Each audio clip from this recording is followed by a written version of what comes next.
Une histoire incroyable à nous raconter qui s'est passée au Parlement hier, Christophe. Exactement, Pascal. Je ne sais pas si vous le saviez, mais hier, c'était la rentrée des classes au Parlement. Et on va voir des petites images des députés fraîchement élus au Parlement européen. Voilà, c'est la rentrée.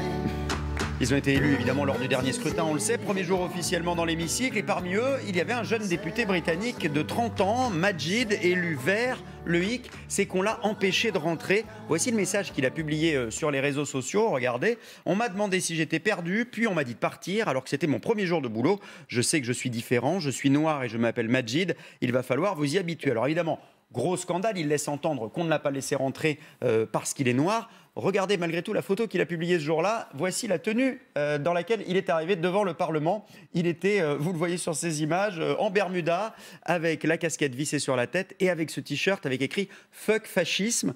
Oui, bon, on peut comprendre qu'effectivement, à l'entrée, on se soit posé des questions. Peut-être, effectivement, on peut comprendre. Sur la tenue vestimentaire. Le problème était peut-être plus le look, effectivement, que la couleur de peau. Ce qui est sûr, en tout cas, c'est qu'ils étaient quand même un peu ennuyés au Parlement européen. Ils ont décidé de diligenter une enquête interne pour déterminer ce qui s'était passé. Parce que malgré tout, il est arrivé avec son badge, regardez son badge officiel 2019-2024, enfin en tout cas jusqu'en 2024 si jamais les Britanniques restent dans l'Union. Et il était tout content, ça c'est la photo qu'il a publiée avant de se faire virer, le pauvre.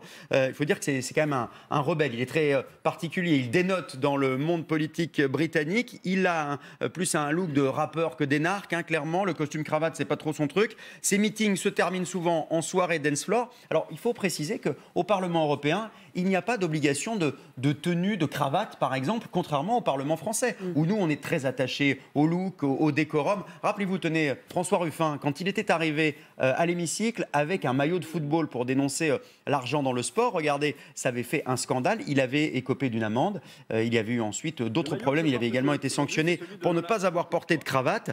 Mais alors, moi, je me pose une question ce matin, franchement. Avoir une cravate, est-ce que c'est nécessairement un gage d'honnêteté, de probité, d'efficacité ? Est-ce qu'il suffirait d'avoir une cravate pour être un bon homme politique, hein? Regardez cette photo par exemple, j'ai choisi deux hommes politiques totalement au hasard. Oh. Ils ont toujours porté une impeccable cravate, hein, Jérôme Cahuzac et Patrick Balkany. Non, j'ai quand même envie de citer le proverbe, vous savez, l'habit ne fait pas le moine. Moi je préfère un député à casquette honnête à un député tiré à quatre épingles, mais un peu escroc quand même. Oui, donc il faut se méfier. Il faut se méfier.